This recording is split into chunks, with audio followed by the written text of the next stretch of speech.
Returning to the Games now, and with the capital's athletes doing so well, what happens next? Earlier we heard how new housing will be created in the park, but what will the legacy be for sport in the community? Catherine Carpenter is in Victoria Park this evening at an event to encourage the talent of the future. Catherine, what's going on there? Well, Riz, you can't get down to grassroots sports at a more grassroots level than this. Many of the children here are having their very first taste of athletics. 300 of them have had a go through this project today, and it's been a massive hit. I loved it all, it was all great, and I'd like to do it again, come back to Vicky Park if I get a chance. I used to not really like sports, but I like it now when all this has come out. I liked the speed bounce because I want to jump higher and faster. Do you think you could be a future Olympian? Maybe. I really want to be in the Olympics. What sort of thing would you like to do? The high jump. The question is, how can all that enthusiasm be transformed into an enduring legacy, not just for athletics, but for all sports? Here's our political editor, Tim Donovan. Yes, she's interested in the Olympics, but for her and her friends, this here is less about competition than diversion, and it's free too. You had a good breakfast this morning, yes? It's a summer camp for youngsters from the White City estate in West London, run by a charity which dearly hopes the current euphoria will translate into people appreciating the wider overall importance of sport. If we set about it and mean it and go out, mobilise the people and the resources and go out and build sports sessions in disadvantaged areas, we can change the local sporting landscape in thousands of neighbourhoods. And with money short everywhere, another charity linked to this scheme is trying to get people to give up not their cash but their time. You can volunteer in loads of ways. You can be a coach, you can help in the kitchens, you can be a treasurer.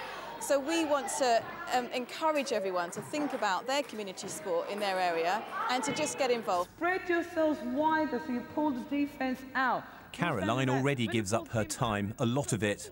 She's built up this club in Newham, so there are now 10 teams.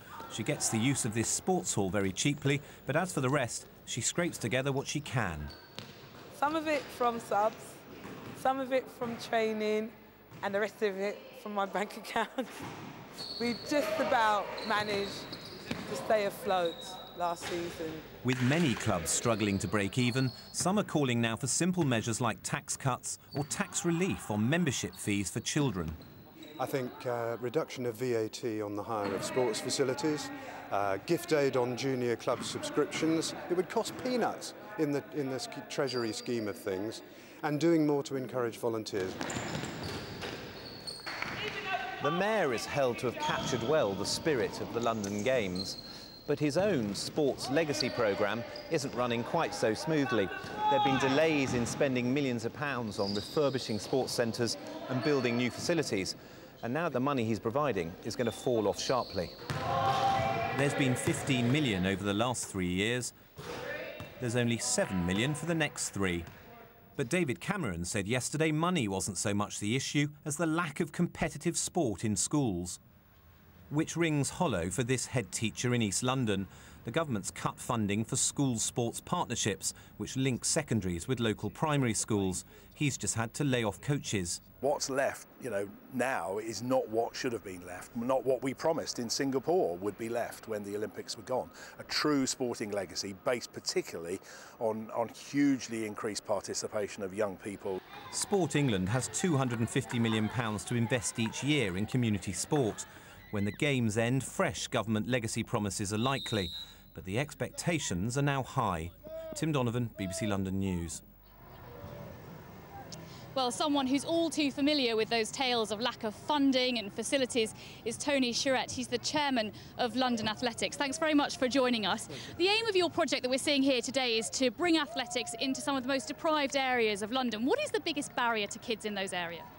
The biggest barrier for kids in the 10 boroughs we're in is actual lack of infrastructure, lack of coaches, lack of facilities. And so we're trying to engage with the kids in those boroughs, and so far we've managed to have 60,000 participants in 10 boroughs in just over a year. We're introducing them to athletics, and we're hopefully going to put them on the pathway which will eventually lead them to be Olympic medalists. The government says it takes the issue of the Olympic legacy very seriously, that it wants to plough money into facilities and that it's going to spend £1 billion on making sure children don't give up sport when they leave school. Is that music to your ears, or do you need more than that? I tend to think that what they say in the heat of the moment doesn't always come through, so I'm sceptical, frankly. There is money going into grassroots athletics, but its direction could do with a bit of work, I think. How do you make sure that the enthusiasm that's undoubtedly because of the Olympics at the moment is enhanced, if you like, and carried on into the future, doesn't just disappear once this is all over? I think you've got to have a strategy and you've got to have infrastructure, and you've got to encourage the clubs, the voluntary organisations which have formed the bedrock for producing Britain's athletes.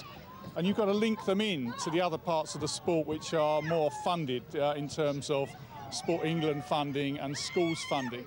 You've got to make the whole thing much more joined up. OK, Tony, thank you very much. Well, there could well be a future Mo Farrell. Jessica Ennis here. One coach told me that he's already spotted one 12-year-old boy who could well be a future hope in the javelin. You heard it here first, Riz. Indeed we did. But let's hope so. Catherine, thank you. Well, the Olympics